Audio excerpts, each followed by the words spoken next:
marché actions a connu une performance solide en enregistrant une hausse de 23% depuis septembre 2020 qui reflète l'anticipation d'une reprise économique. Avec une estimation de la masse bénéficiaire de 27,5 milliards de dirhams à fin 2021, le niveau actuel du MASI représenterait un PER de 23 fois.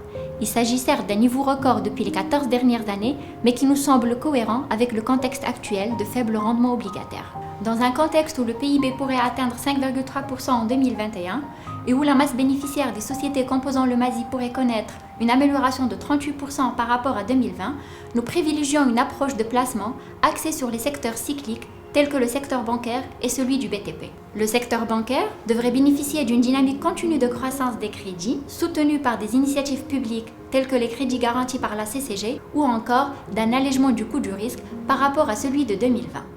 Quant au secteur du BTP, celui-ci devait être également soutenu par la forte hausse des investissements publics. On parle de 37% d'évolution à fin 2021. Il y a également les niveaux bas des crédits immobiliers. On est aux alentours de 4,2% au T1 2021, ce qui devrait alimenter une amélioration de la demande en logement.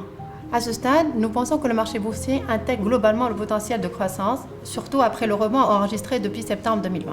Nous relevons néanmoins certaines opportunités à considérer bien évidemment en dehors d'un risque de basculement de la situation sanitaire.